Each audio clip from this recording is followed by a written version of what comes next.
For about 7 months, I answered every message within 20 minutes. Every notification, every request, every reply that needed a reply. I treated all of it as urgent, as something that would decay if left unattended for too long. My response time had become a point of quiet pride. I was reachable, I was reliable. I told myself, a person who showed up. What I did not understand yet is that showing up for everything is indistinguishable in practice from showing up for nothing. 30 days felt full. That is what made it so difficult to see. I was never idle. There was always something to respond to, always a thread to follow, always a request arriving with its implicit expectation of acknowledgement. Meetings I agreed to because declining felt unnecessarily difficult, projects I added my name to because someone asked and I had not yet constructed a reason to say no. Group threads I monitored because leaving them felt like a social statement I wasn't prepared to make. I was not overwhelmed in the dramatic sense. I was not drowning. I was simply perpetually occupied by things I had not chosen. The work that actually mattered to me, the work I sat down to do in the morning with genuine intention, kept being interrupted into non-existence. I would open a document, read 2 sentences, and a notification would arrive that required a response. I would respond and return and lose the thread entirely. I would pick it up again, get 3 paragraphs in, and remember a message I had left unread 40 minutes ago that I should address. By the end of most mornings, I had technically been working for 3 hours and had produced almost nothing that was mine. Everything produced belonged to someone else's priority. Nothing belonged to mine.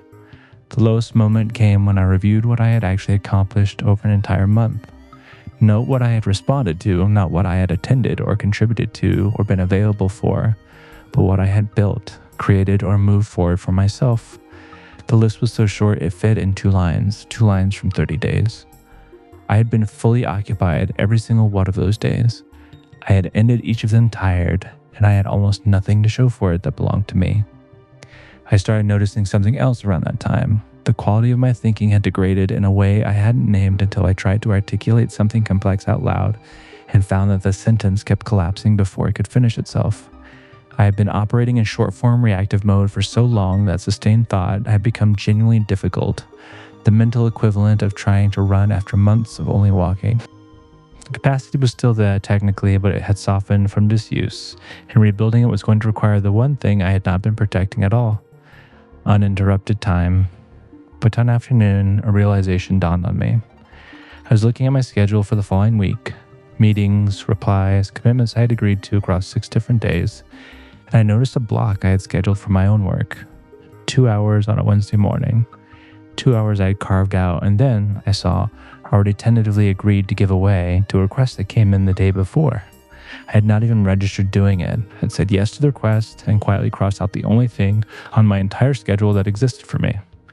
The yes had not cost me a moment of hesitation. Every yes you give is a no to something you have not said out loud yet. If you are out there and your days feel full but your life feels strangely empty, if you end most weeks exhausted but unable to point to something you genuinely built, I want you to look honestly at how many of your hours were actually chosen versus how many simply arrived and found no resistance. The digital world does not ask permission. It presents itself at every available moment, and it is engineered with considerable sophistication to make saying no feel like rudeness or disconnection or falling behind. It is not. Saying no is the most important skill you can develop. No one will teach it to you. The world profits from you not knowing it. Start by making your default answer no, not a hostile no, a considered no. A no that protects something. When a request arrives, the question is not whether you can fit it in. The question is whether it deserves the thing it will cost you, because everything costs you something. And in a world of infinite demand, your attention is the only genuinely finite resource you have. If the answer is not clearly yes, the answer is no. This is not selfishness. This is the condition under which anything is done well. Turn off every notification that does not require immediate action. Not on silent, off. Schedule 2 fixed windows each day to process messages, and outside those windows do not look. The discomfort you feel about this is the withdrawal symptom of a habit the digital world spent years installing in you.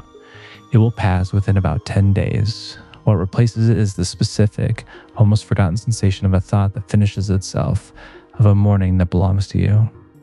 Derek Sivers, the entrepreneur and writer, has a rule he calls hell yes or no. If something does not produce in you a clear, unambiguous enthusiasm, if the honest internal response is anything short of that, the answer should be no. He argues that most people live in a permanent state of mild yes to everything. which produces a life of mediocre presence and nothing. The hell yes filter is not selectivity for its own sake.